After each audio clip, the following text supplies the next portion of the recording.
What's going on, everybody? Welcome to the Crypto Brew Show, where we are drinking brews and talking about it. It is August 8th, 2018, and we are glad you are here. We have a great episode for you, so let's just go ahead and hop right into it. Oaks, how you doing out there?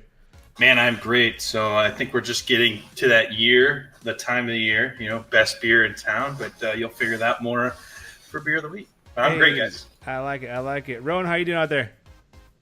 What up, crypto world? I'm drinking a Grand Teton Brewing Session Ale. And this shape right here, that's a hoe in Idaho, if you didn't know. Hey, so if you can guess where I'm at, comment below. We'll give you 2 Crypto Brew Crew points.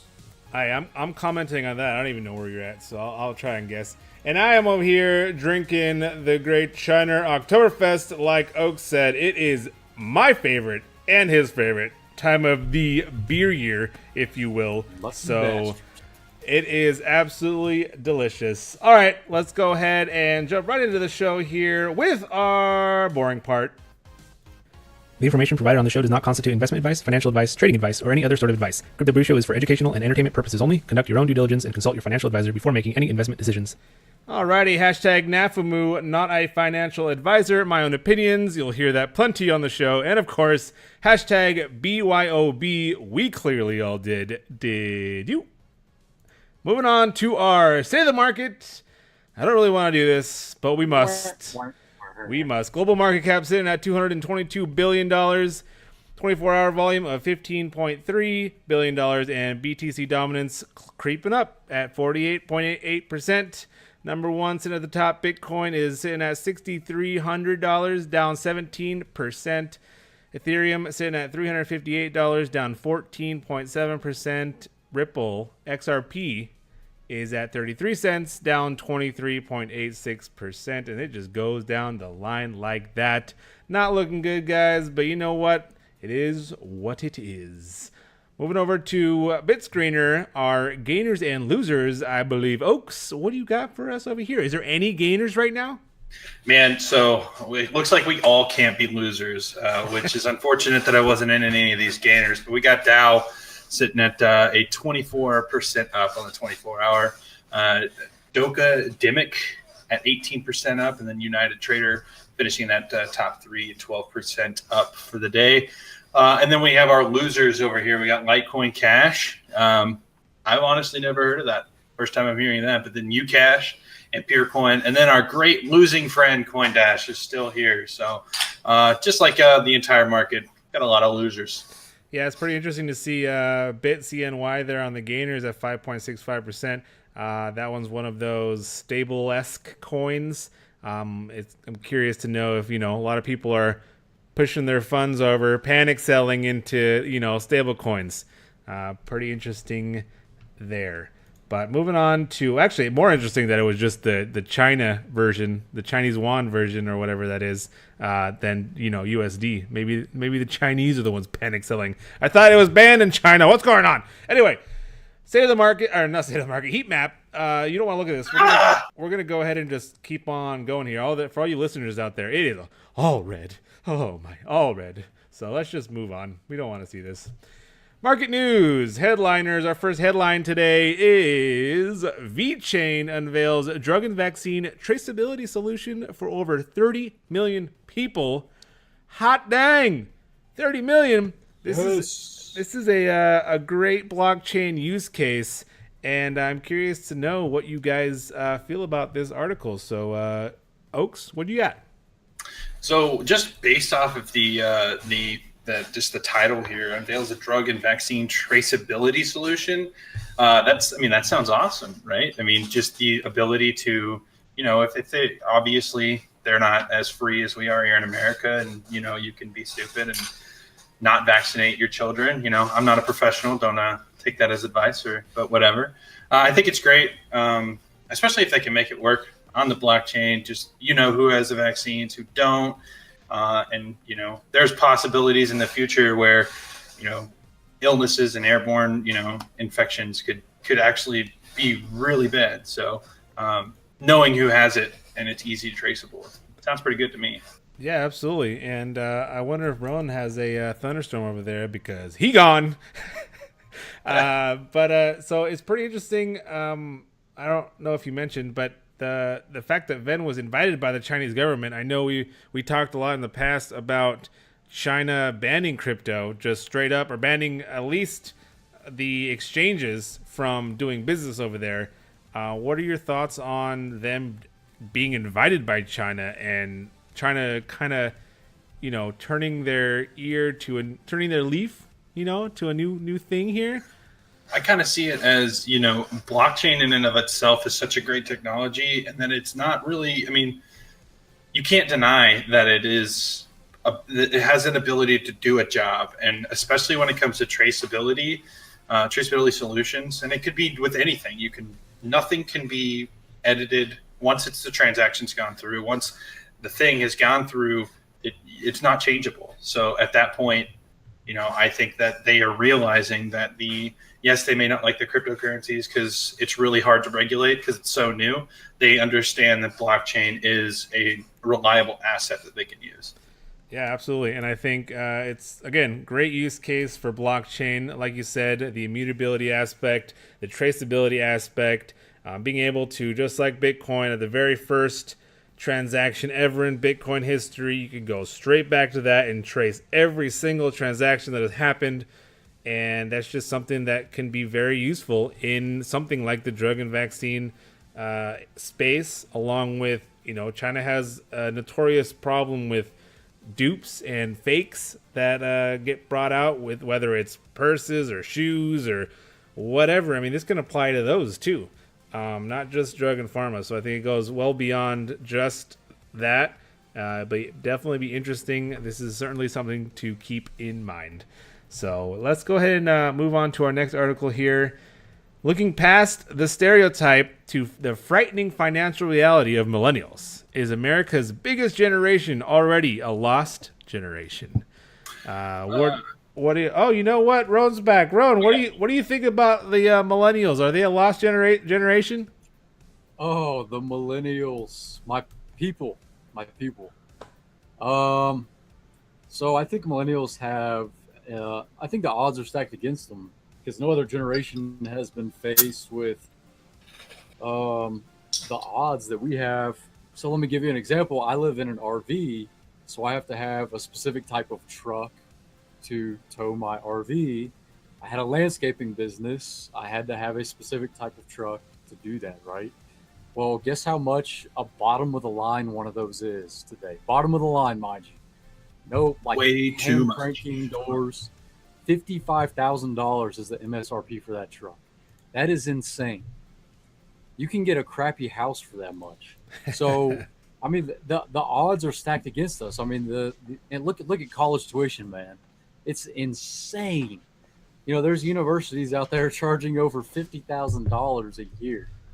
So, and the article shows you that the pay has not gone up with inflation. I mean, it's just been flat, especially for the middle class. So I think millennials are at a disadvantage, but I do think that crypto, the millennials are kind of the crypto generation. I mean, crypto could be it. Could be the thing that pulls us out of that misery.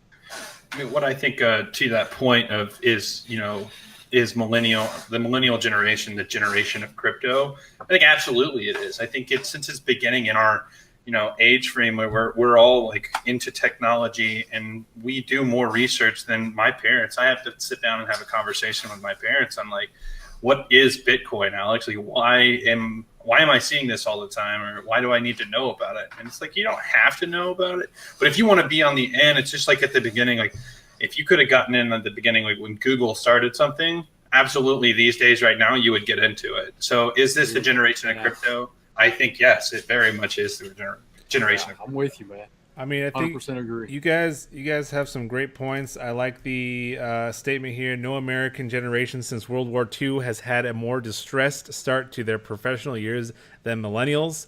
And one of the other things that stood out, millennials born in the 1980s are at risk of becoming a lost, quote unquote, a lost generation, held back for a lifetime by unprecedented debt loads, wage stagnation, as you said, Roan, and the lingering scars of the global financial crisis. You know, you made great points, and I think crypto is going to be huge in the sense of at least it's given us the opportunity to get out of some of the stuff that we have been thrusted into or that we put ourselves into by choice, by not choice. I mean, I think it's all about what you do. There's decisions that need to be made. You need to actually go out and do something about it rather than just sitting there. There are plenty of people that will just sit there and just say, oh, hey, we're the millennials. We got screwed, and just not do anything about it. But I think that if you are in a crypto, you're starting to learn, you're trying to learn about blockchain, you're trying to learn about this technology, it is going to help. And that could easily make the millennial generation the crypto generation solely because of that. So, and I think to your point on that is it's about breaking that social barrier of, yeah, I'm going to go try and jump into this new thing. Like, I'm not going to do stocks, or, I mean, obviously I still have my retirement fund in stocks, but I'm not going to just do the norm that, Nancy next door is doing. I'm trying to do better, Get your safe 2%. That's right, man. It's like, and that's what it's like. Is crypto the way out? For some people, it could be. It's the way in. For me, I'm not buying a house yet, but that's my ultimate crypto goal, is helping to, put my down payment towards a house and try to live debt free. So that is crypto the way out. I think to me, it's my way in. Right. And I just want to say that what you said, Ron, there, the safe 2%, I mean, shit, with the way inflation's going, that ain't safe anymore. No, it's not, man. So all right, well, that's that. We'll move on from here. From the Toshi Times, you better sit down. The NYSE Owner just announced a Bitcoin venture with Starbucks and Microsoft. Big names there, big players. What are your initial thoughts on the headline, Oaks? Man, big names. Okay, so Microsoft and Starbucks, if they do anything to integrate with Bitcoin, would be amazing. Just if Starbucks was to accept Bitcoin to, get a cup of coffee, that'd be amazing. And just that would be nationwide. And I feel like that would start to have to branch out to your other fast casual, fast food, any other restaurant that happens. You have to get income wherever you can. And in the food industry right now, we are kind of we're not growing. A lot of people are seeing some minor percentages of going down and increasing profits. So, and you have to accept profits however you can get them. And if Starbucks were to do this, they're really taking that next step, like they have in all their social issues. They try to take that next step forward. And then Microsoft as well. If I could buy a computer with my crypto, man, I'm all for it. You're not wrong there, and just want to clarify, because I told you just by the headline, what do you think? Actually, Starbucks had to go out and clarify that they weren't actually going to accept Bitcoin for their frappuccinos. Apparently, I think that's a trademark. So their frappes, or their I think that's coffees. trademarked by the other company. They're coffee. Coffee smooth. They're coffees. They're partnering with this venture backed VeChain, which is designed to serve as a scalable on-ramp for institutional, merchant, and consumer participation in digital assets by promoting greater efficiency, security, and utility. That is from Kelly Loeffler, the CEO of Bakkt. But with that being said, Ron, what are your thoughts on this article? Yeah, so I'm going to play the devil's advocate. Obviously, this is good news because it does mean institutional money coming into crypto and Bitcoin, right? I mean, in the end, that's a good thing. That's what we want. Now, the bad aspects of this are, so it's not going to be the Bitcoin that we all know and love, the decentralized Bitcoin, right? So they're actually building a kind of like sister network that is going to like follow your Bitcoin network, kind of like the Lightning Network. And the way it's going to work is they are going to control this side network. So in a way, it's not going to be the decentralized Bitcoin that the people control and whatnot. VeChain Bakkt is going to be controlling this. So while that kind of sucks and that goes against, you know, the long term, I don't know, desires, I guess, for I guess our generation. But at the same time, we got to have that institutional money, guys. We got to have it. You got to have building blocks and starting points somewhere. So,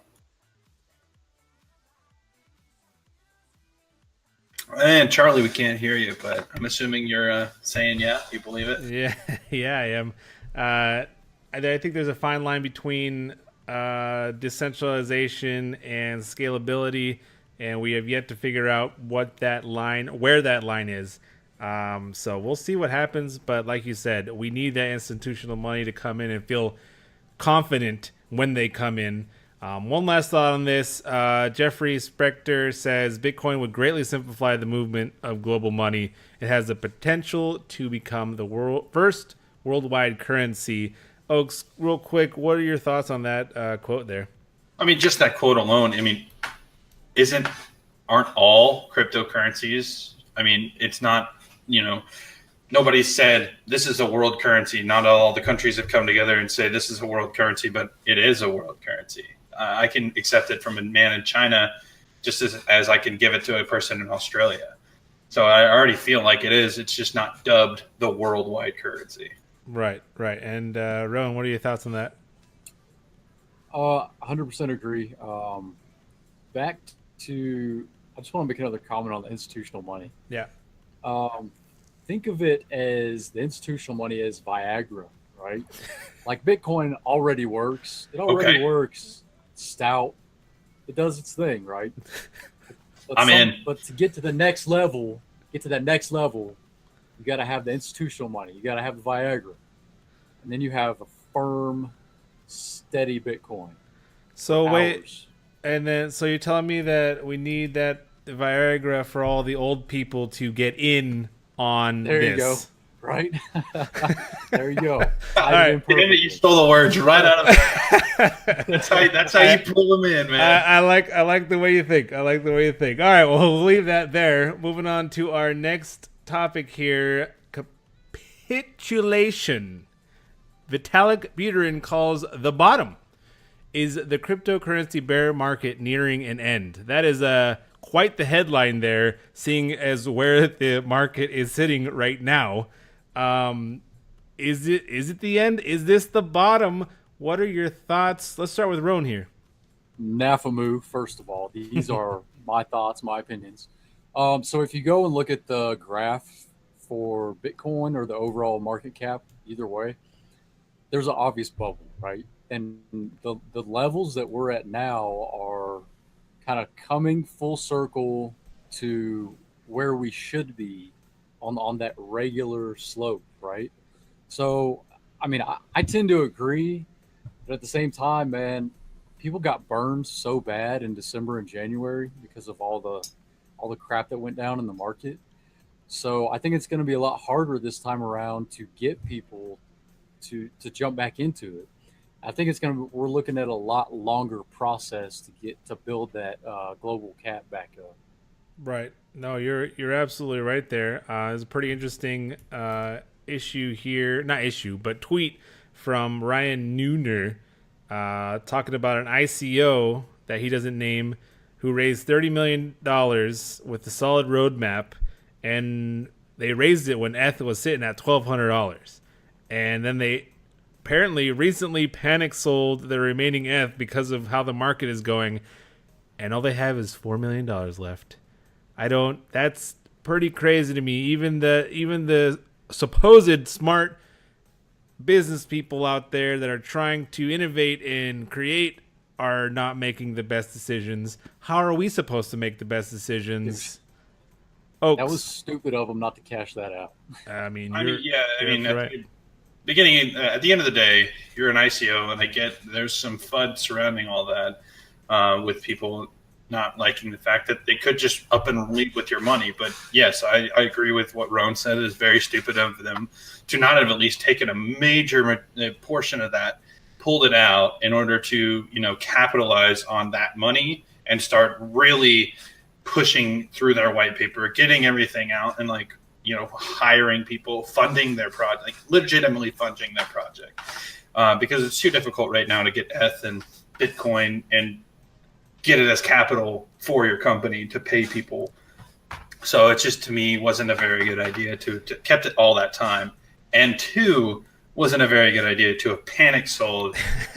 They definitely don't have a very good brain trust. And whoever went in on this white paper, I sure hope it hit an exchange and you got something out of it. But yeah, I mean, scary. hey, you still got $4 million. I mean, I guess, but I guess they could take some notes from 10x and Julian Hosp.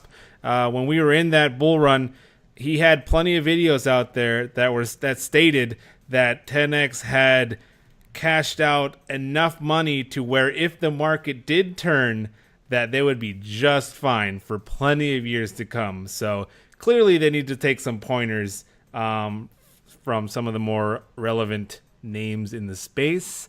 But just real quick, I know that our listeners can't see this graph, but it's pretty interesting. The web searches for Bitcoin, Coinbase, and cryptocurrency on Google, there is a clear uptrend when we started going up in price around October, November, December of last year. And we have kind of went up and tailed right off to where we were before that. So kind of goes hand in hand with maybe what Vitalik is saying, in the sense of, he says, is anyone surprised we're at the tail end of a crypto bubble? So I'm going to ask you this last question. Are we at the tail end, Oaks? I think it's too rough of a question to know, for anybody. It's just too volatile.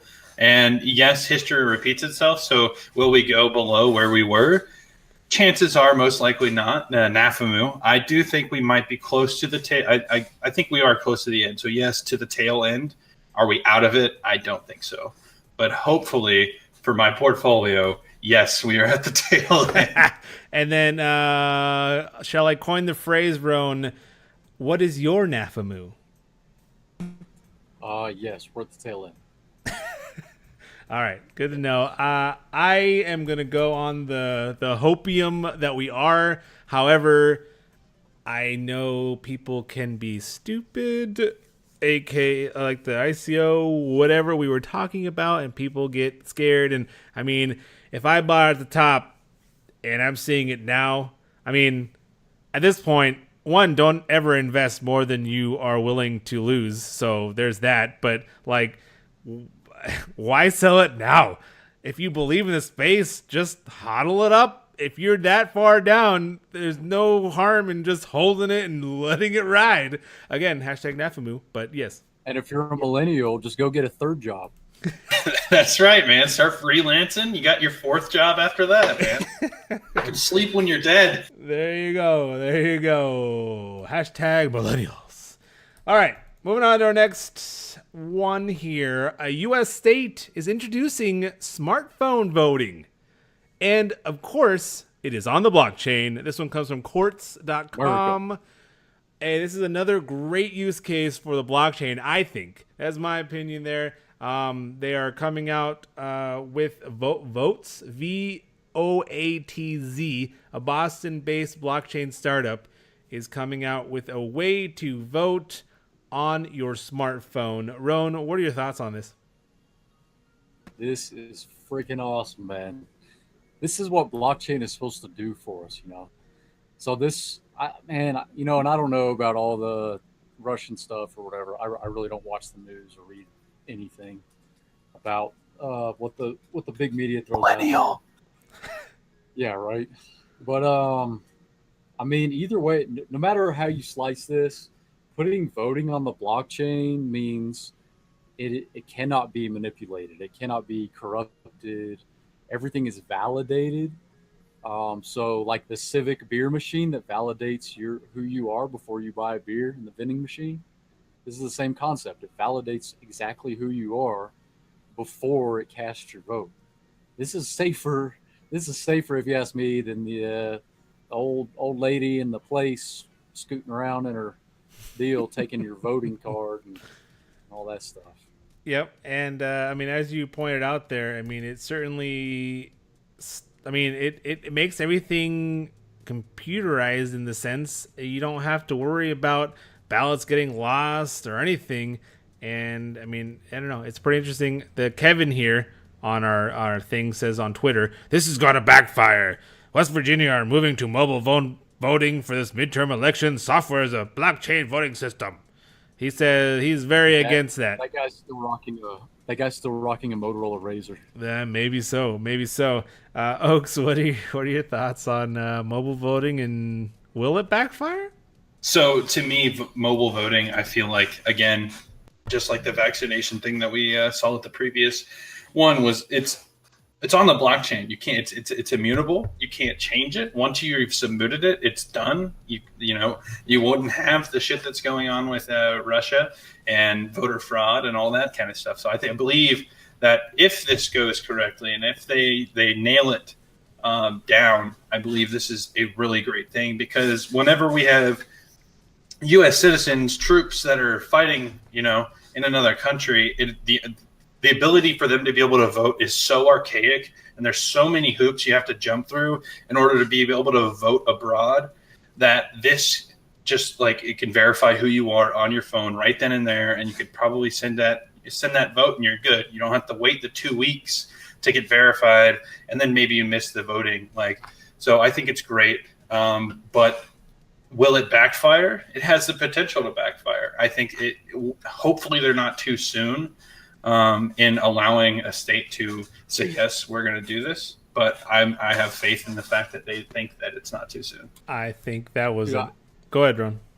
I will say that the weakness that I could potentially see in this, and I don't know anything about the technology, it runs on facial recognition as opposed to if they had a database of everybody, say driver's license number, whatever identification they want to use, and mix that with the facial recognition. That way you have checks and balances on that person's identity, instead of just relying on a facial recognition technology, which I'm sure you could fool if you really wanted to. It would definitely have to be the phone would have to know it's a 3D imaging, not just using a picture or anything like that I've seen people be able to unlock their iPhones with. Right. So, I mean, I'm sure they got plenty of kinks to work out there, but it's definitely a very intriguing and very exciting use case for blockchain, and I really hope that they could figure it out, because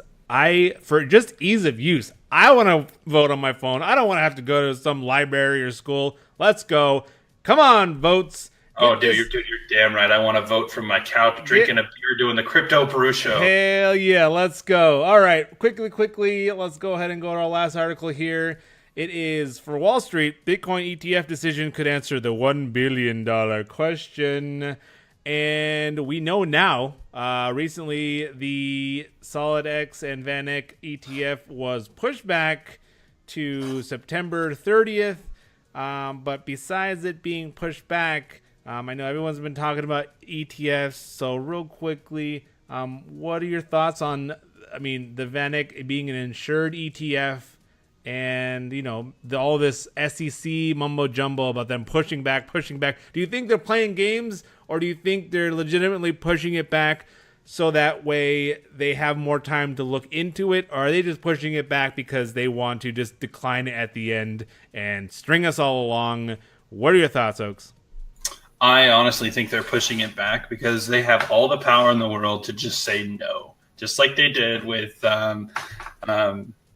what was the internet stuff that I don't know. So they have all the power to just say no, and they've shown that they will just say no. And I think there's been enough people say, hey, look at this, truly look at this. They've already said no to some before. So I hope I'm putting my faith in my government, which I probably shouldn't do because I'm a millennial. And just really look it over, man, and just see what this can offer. And it's such a good thing for the crypto space, maybe not for them, but I think they truly are pushing it back to maybe research a little more and actually get the facts on things instead of just reading headlines. I hope you're right there. And Rowan, I'm going to make you go quickly, but I know you could talk a lot about this and your thoughts, but go ahead. Super quick. ETF, whatever it is going to be awesome for Bitcoin, right? Now, this ETF is freaking bullshit because the minimum buy-in is $200,000. So if you're rich, guess what? You get to become richer. If you're not rich, if you're a millennial, guess what? Back down to the bottom you go. But if you're in Bitcoin, then NAFAMU. But this is going to help the crypto markets. Yep, I 100% agree with that. All right, well, that was our headlines for the week. Hope you enjoyed those. We're going to jump right into our, like I said before, and Oak said, it's our favorite time of the beer year.